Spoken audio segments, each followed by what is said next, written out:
मुझे नहीं लगा था कि तुम अपने पैरों पर बाहर भी आ पाओगे।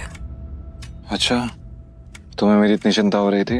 ओ प्लीज, मुझे चिंता नहीं हो रही थी, बस थोड़ा बचकर रहो। अकरम सर ने तेरे अंदर क्या बात की बता। उन्होंने मुझसे कहा कि अगर देवेंद्र जैसा कहता तुझसे सवाल पूछे तो उसे जवाब मत देना। रामखोर। इसके बाद पूरी पार्टी के दौरान अनन्या ने अभिनव से कोई बात नहीं की।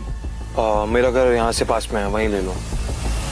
तुमने सोच भी कैसे लिया कि मैं तुम्हारे साथ तुम्हारे घर आ रही हूँ? तुम्हारी हालत ऐसी है तो पता नहीं तुम्हारी घर की हालत कैसी होगी। तुम मेरी पत्नी हो, मेरे साथ नहीं रहोगी तो किसके साथ रहोगी?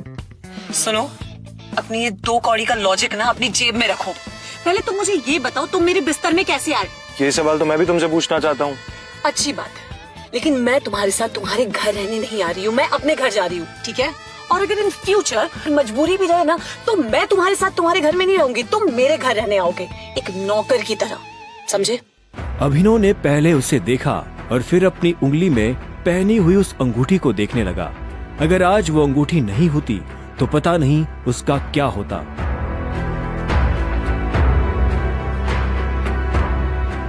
अगली सुबह जब अभिनव का अलार्म बजा, अभिनव बिस्तर से उठा और अपने काम पर जाने के लिए तैयार होने लगा। 1 घंटे बाद जब वो अपनी बाइक से ऑफिस आया और कॉरिडोर में चलने लगा तो उसे पीछे से आवाज आई। A delivery boy.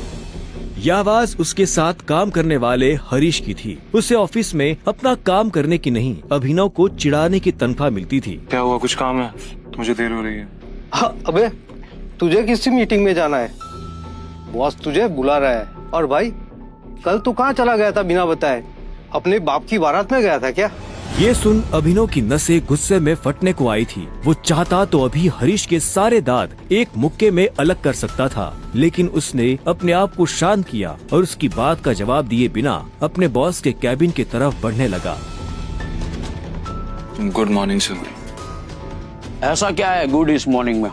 अभिनव के पास इस सवाल का कोई जवाब नहीं था। ऐसे में उसके बॉस ने आगे कहा, कल तुम बिना बताए चले कैसे गए? अभिनव के पास इस बात का भी कोई जवाब नहीं था। वो चाहता तो अपने बॉस को कोई बहाना बनाकर टाल सकता था, लेकिन अभिनव झूठ नहीं बोलना चाहता था। कल कितनी सारी डिलीवरी थी, तुम्हारी वजह से हमारा कितना नुकसान हुआ तुम्हें पता है? पर सर मुझे महीने में कैजुअल लीव तो मिलती है, तो शट अप! काम तो तुमसे होता नहीं है, बस बहस करने चले आते हो। ये कंपनी तुम्हारे बाप की है। ये सुनते ही अभिनव का पारा गर्म हो गया था। उसने गुस्से में अपनी मुट्ठी भींच ली और घूरते हुए अपने बॉस को देखने लगा। घूर क्या रहा है? अपना सामान बांध और निकल यहाँ से।